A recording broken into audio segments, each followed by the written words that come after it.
Hello friends, सर्वजण video पाहतायत ना? चला तुमच्यासाठी पुढचा भाग बघा.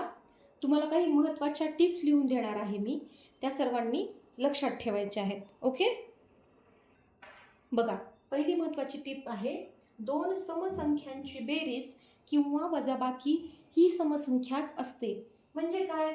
समजा आपण इथं दोन समसंख्या, उदाहरण घेऊया. आपण इथं दोन समसंख्येची बेरीज किंवा दोन समसंख्येची वजाबाकी 8 आणि 10 ह्या दोन्ही समसंख्या आहेत, म्हणून याचा आन्सर पण किती आलेला आहे? समसंख्याच आलेला आहे. तसंच आपण इथं सबट्रॅक्शन करून बघूया. 20 - 10 दोन्हीही समसंख्याच आहेत आणि यांचा आन्सर पण काय येणार आहे? आपल्याला समच येणार आहे. ठीक आहे. हा, दोन समसंख्यांचा गुणाकार समसंख्या असतो. आता आपण इथं दोन समसंख्यांचा गुणाकार पाहूया. 6 × 4, 6 4 जा 24. 24 ही पण समसंख्या आली. म्हणजे दोन समसंख्यांचा गुणाकार कसा असतो? नेहमी समसंख्या असतो. बघा, तिसरा महत्त्वाचा मुद्दा काय आहे? दोन विषम संख्याचा गुणाकार हा विषम संख्याच असतो. आपण याचं उदाहरण पाहूया. 11 विषम संख्या आहे, इव्हन नंबर आहे. 9 पण इव्हन नंबरचा, सॉरी, ऑड नंबर आहे. 11 पण ऑड नंबर आहे, 9 हा पण ऑड नंबर आहे. म्हणजे 11 × 90 99 आणि 99 हा पण कसा आहे? ऑड नंबर आहे, म्हणजे विषम संख्या आहे. बघा, हा खूप महत्त्वाचा पॉइंट आहे. दोन विषम संख्याची वजाबाकी ही समसंख्या असते. बघा, कुठल्याही दोन तुम्ही इथं उदाहरणासाठी तुम्ही कुठल्याही दोन विषम संख्या घ्या. कोणत्या? 27 - 21. कुठल्याही तुम्ही विषम संख्या घेऊन बघा, त्यांची वजाबाकी काय येते? नेहमी समसंख्या येते. बघा, त्या पुढचा महत्त्वाचा मुद्दा आहे, एक समसंख्या व एक विषम संख्या यांची बेरीज किंवा वजाबाकी ही विषम संख्याच येते. आपण उदाहरण पाहूया. काय करायचंय आपल्याला? एक समसंख्या घ्यायची आहे आणि एक विषम संख्या घ्यायची आहे. 12 - 9 3. आपण एक इथं समसंख्या घेतली, एक विषम संख्या घेतली, यांची वजाबाकी काय आली? आपल्याला विषम संख्याच आली. आता नेक्स्ट एक्झाम्पल पाहूया. एक विषम संख्या घ्या आणि एक समसंख्या घ्या, यांची बेरीज पण कशी येते? विषम संख्याच येते, ऑड नंबर येतो. हे पण मुद्दा सर्वांनी लक्षात ठेवायचा आहे. बघा इथं त्याच्या पुढचा पॉइंट, एक समसंख्या व एक विषम संख्या यांचा गुणाकार नेहमी समसंख्याच असतो. बघा, उदाहरण पहा.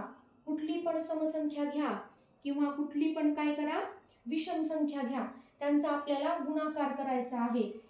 11 ही विषम संख्या आहे आणि आपण इथं काय घेऊया? 4 घेऊया. 11 4 जा 44. म्हणजे कुठलीही एक विषम संख्या आणि एक समसंख्या यांचा गुणाकार कसा असतो? नेहमी समसंख्या असतो. ठीक आहे, इथपर्यंतचा भाग समजला. आता शेवटचा भाग आहे, मी समविषम संख्याचा तुम्हाला एक चार्ट देणार आहे. समसंख्यांची बेरीज आणि विषम संख्यांची बेरीज, तो सर्वांनी लक्षपूर्वक पाहायचा आहे. पहा बाळांनो, आता मी हा चार्ट तुम्हाला सांगणार आहे. हा चार्ट तुम्हाला पाठ करायचा नाहीये, समजून घ्यायचा आहे आणि हा तुम्हाला ट्रिक पूर्वक लक्षात ठेवायचा आहे. बघा, आता 1 ते 10 पर्यंतच्या समसंख्या 5 आहेत, विषम संख्या 5 आहेत. ठीक आहे. तसेच 11 ते 20 मध्ये समसंख्या 5, विषम संख्या 5. 21 ते 30 मध्ये तसंच मी काय केलेलं आहे? 100 पर्यंत लिहिलेलं आहे. मग आता लक्षपूर्वक पहा. 1 ते 10 मध्ये एकूण समसंख्या 5 आहेत आणि त्या समसंख्यांची बेरीज किती आहे? 30 आहे, 30 आहे. 1 ते 10 मध्ये एकूण 5 विषम संख्या आहेत आणि त्या 5 विषम संख्यांची बेरीज किती आहे? 25 आहे. तसेच 11 ते 20 मध्ये एकूण 5 समसंख्या, त्यांची बेरीज 80. 11 ते 20 मध्ये 5 विषम संख्या, त्यांची बेरीज 75.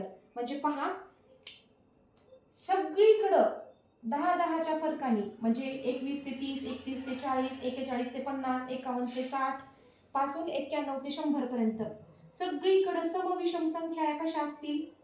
5-5 असतील. म्हणून आपण हा चार्ट इथं कंप्लीट करून घेऊया. 5 विषम संख्या, 5 समसंख्या, 5 विषम संख्या, 5 समसंख्या. आता ह्या बेरजेकडे नीट लक्षपूर्वक पहा. 1 ते 10 ची बेरीज 30, 11 ते 20ची 80, 21 ते 30ची 130, 31 ते 40ची 180. मग आता लक्षपूर्वक पहा, मी हा चार्ट कंप्लीट कसा करते. 130 180, 230 280, 330 380. हे खालचं तुम्ही कंप्लीट करायचंय. ठीक आहे. आता इथं विषम संख्यांची बेरीज पहा. 25 75, 125 175, 225 275, 325 375. याच्या पुढचं तुम्ही कंप्लीट करायचं आहे आणि मला कमेंट बॉक्समध्ये पाठवायचं आहे. ठीक आहे. या ठिकाणी आपला समविषम संख्यांचा टॉपिक पूर्णपणे संपून जातो. आता ह्याच चार्टवर आधारित मी तुम्हाला इकडे एक चार्ट देणार आहे, तो तुम्ही सर्वांनी लक्षपूर्वक पहा.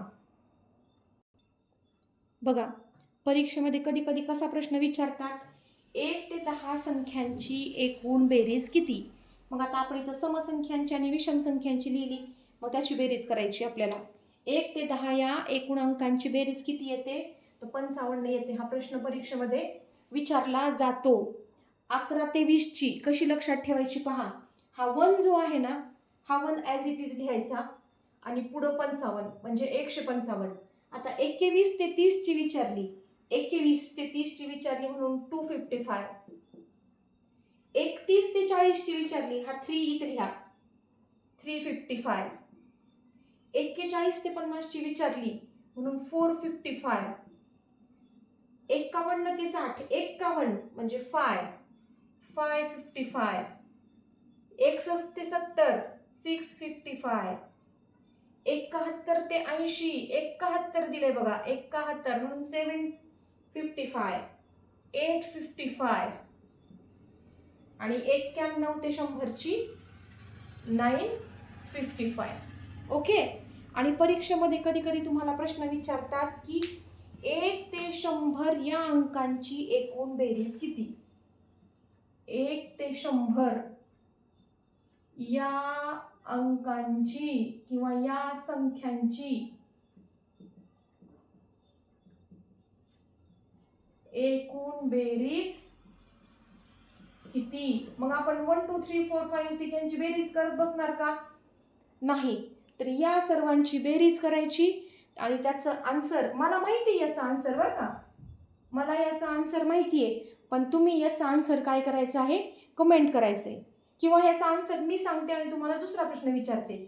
यांची बेरीज येते 50-50. तुम्हाला सोपं जावं म्हणून मी सांगते 50-50 म्हणजे 5050. वाटलं असं तुम्ही हे करून पहा आणि मला 1 ते 50ची बेरीज कमेंट बॉक्समध्ये सांगा आणि 51 ते 100ची बेरीज कमेंट बॉक्समध्ये सांगा. यावर पण तुम्हाला प्रश्न विचारले जाऊ शकतात परीक्षेमध्ये. ठीक आहे. आजचा व्हिडिओ आपण इथेच थांबूया. सर्वांना बाय बाय. भेटूया पुढच्या व्हिडिओमध्ये.